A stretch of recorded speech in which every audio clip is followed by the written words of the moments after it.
शूरपनखा ने क्यों बसाया मक्का मदीना। दोस्तों, रामायण काल में शूरपनखा आखिर कहाँ चली गई? रावण के मरने के बाद क्या शूरपनखा अरब देश मक्का मदीना चली गई? आज के वीडियो में हम आपको बताएंगे शूरपनखा के वो राज जो कुछ लोग ही जानते हैं। जैसा कि हम सभी जानते हैं, शूरपनखा रामायण की एक ऐसी किरदार थी जिसकी वजह से प्रभु श्री राम को रावण समेत सभी राक्षसों का वध करना पड़ा था। लेकिन मित्रों, सभी राक्षसों का अंत होने के बावजूद भी शूरपनखा बची हुई थी। इस बात का कोई खास जिक्र रामायण में तो देखने को नहीं मिलता है। फिर भी कई इतिहासकारों का ये दावा है, शूरपनखा ने अपने भाई रावण की मौत के बाद इस्लाम धर्म की उत्पत्ति की और मक्का मदीना को बसाने वाली भी शूरपनखा ही थी। कई इतिहासकारों के मुताबिक तो ये भी बताया जाता है, आज इस दुनिया में मौजूद सभी मुसलमान शूरपनखा के ही वंशज है। मित्रों, भले ही यह सारी बातें आपको एक कहानी की तरह लग रही हो, लेकिन रामायण के अनुसार हमें यह बताया जाता है, जब रावण ने माता सीता का हरण किया था तो भगवान श्री राम ने माता सीता को आजाद करने के लिए रावण समेत उसके पूरे वंश का नाश कर दिया था। लेकिन सभी राक्षसों में रावण का छोटा भाई विभीषण हमेशा धर्म के रास्ते पर चलता था और विभीषण ने इसी तरह धर्म का साथ देते हुए अपने भाई रावण के बजाय प्रभु श्री राम की सेना को चुना। इसके बाद जब प्रभु श्री राम ने रावण का वध करके माता सीता को आजाद कराया था, तो उन्होंने लंका का सारा राजपाट और जिम्मेदारियां विभीषण को सौंप दी थी। लेकिन उसके बाद शूरपनखा कहाँ गई और आखिर उसका क्या हुआ था? इस बात का जिक्र हमें रामायण के किसी भी पन्ने पर नहीं मिलता है। दरअसल दोस्तों, जब शूरपनखा भगवान श्री राम से आकर्षित होकर उनसे विवाह करने का प्रस्ताव लेकर आती है, तो भगवान श्री राम शूरपनखा से विवाह करने के लिए उसे साफ साफ मना कर देते हैं, क्योंकि भगवान राम पहले ही माता सीता से विवाह कर चुके थे। इसके बाद भगवान राम अपने छोटे भाई लक्ष्मण जी की तरफ इशारा करते हुए शूरपनखा से कहते हैं, अगर आप चाहे तो मेरे छोटे भाई लक्ष्मण से विवाह करने के लिए पूछ सकती है। और फिर जब शूरपनखा लक्ष्मण जी के पास विवाह का प्रस्ताव लेकर जाती है, तो लक्ष्मण जी भी शूरपनखा के प्रस्ताव को ठुकरा देते हैं। उसके बाद शूरपनखा भगवान श्री राम के पास जाकर माता सीता को बुरा भला कहने लगती है और भगवान राम को ये धमकी भी देती है कि अगर उन्होंने शूरपनखा से विवाह नहीं किया तो वो माता सीता को मार देंगी। उसके बाद जैसे ही शूरपनखा माता सीता को मारने के लिए आगे बढ़ती है, तभी लक्ष्मण जी माता सीता का बचाव करते हुए शूरपनखा की नाक काट देते हैं। इसके बाद शूरपनखा जब अपनी कटी हुई नाक लेकर भाई रावण के पास जाती है और उसे सारी बात बताती है, तो रावण अपनी बहन के इस अपमान को सुनकर बेहद क्रोधित हो जाता है और माता सीता का हरण कर लेता है और फिर भगवान राम रावण को मृत्युदंड की सजा देते हैं। लेकिन मित्रों, हमेशा से ही लोगों के ज़हन में यह सवाल बना हुआ है, इसके बाद शूरपनखा ने क्या किया? कई इतिहासकारों के मुताबिक ये बताया जाता है कि शूरपनखा खुद को दुनिया की सबसे सुंदर स्त्री मानती थी और जब लक्ष्मण जी ने माता सीता को बचाने के लिए उसकी नाक काट दी थी, तो वह अपने चेहरे को देखकर बहुत ही शर्म महसूस करती थी और नाक काटने के बाद वह हमेशा अपने चेहरे को एक काले कपड़े से छिपाकर रखती थी। शूरपनखा को जब यह पता चला था कि उसके सारे भाई प्रभु श्री राम के हाथों मारे जा चुके हैं, तो उसने दैत्य गुरु शुक्राचार्य के पास जाने का फैसला किया था और वो वहां जाकर उन्हीं के आश्रम में रहने लगी थी। शूरपनखा और शुक्राचार्य दोनों ही राक्षसों के वंश को आगे बढ़ाना चाहते थे, जिसके लिए शुक्राचार्य ने भगवान शिव की कठोर तपस्या की। शुक्राचार्य की तपस्या से प्रसन्न होकर भगवान शिव ने उन्हें असुरों के अमर होने के बजाय वरदान के रूप में एक शिवलिंग दिया और यह भी बताया कि जिस दिन कोई वैष्णव यानी भगवान विष्णु का अवतार या फिर कोई ऐसा भक्त जो भगवान विष्णु को सच्चे दिल से मानता हो, अगर उसने इस शिवलिंग पर गंगा जल छिड़क दिया तो उसी समय इस दुनिया से संपूर्ण राक्षस जाति का विनाश हो जाएगा।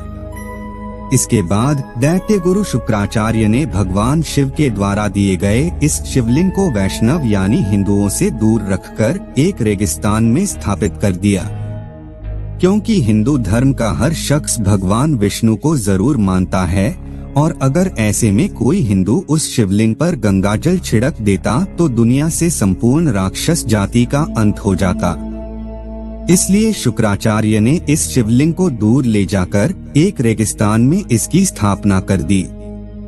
और मित्रों, रेगिस्तान में जिस जगह यह शिवलिंग स्थापित किया गया था उस जगह को आज हम सब मक्का मदीना के नाम से जानते हैं।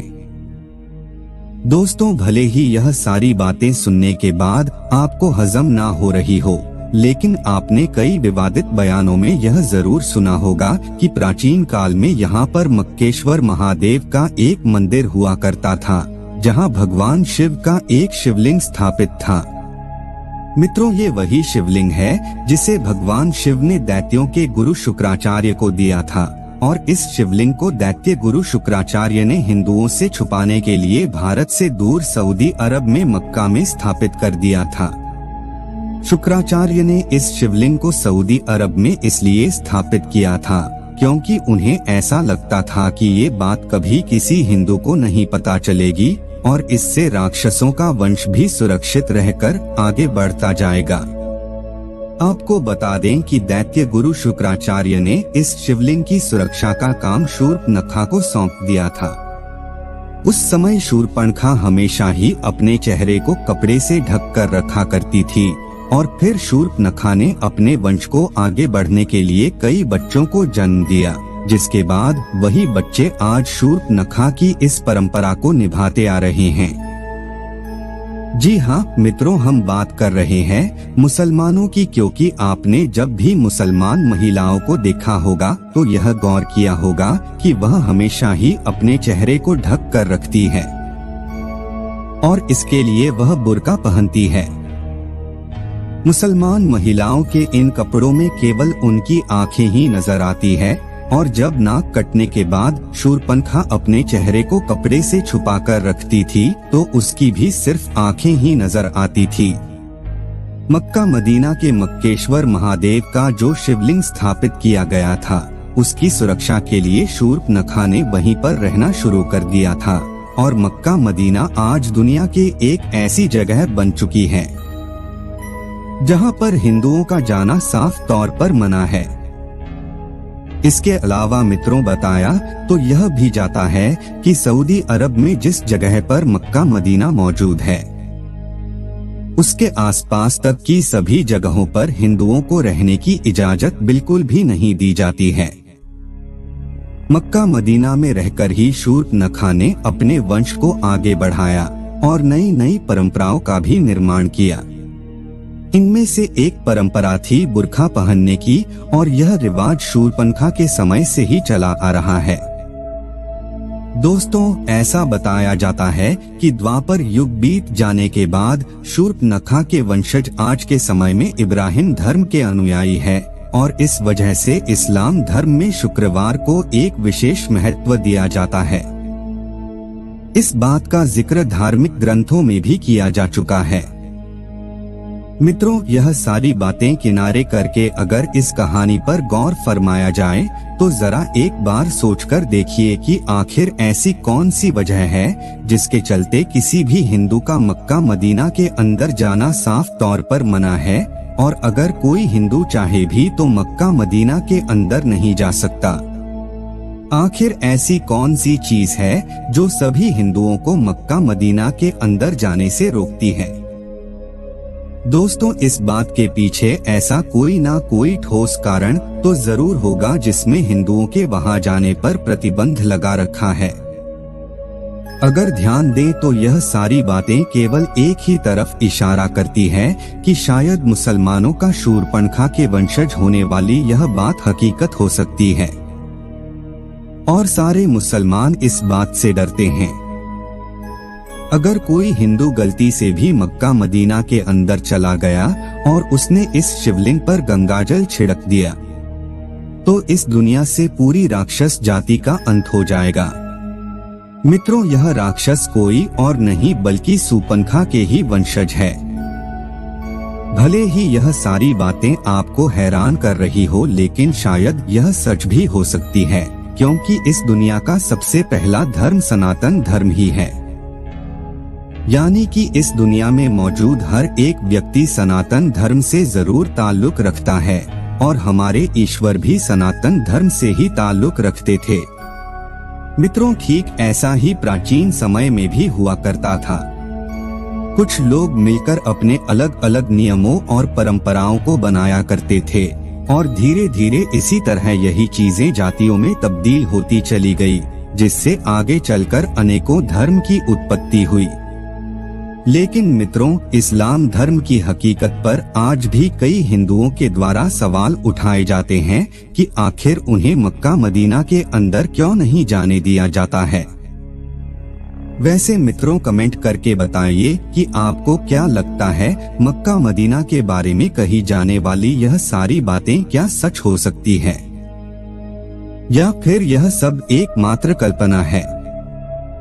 अपनी राय जरूर दीजिएगा। धन्यवाद।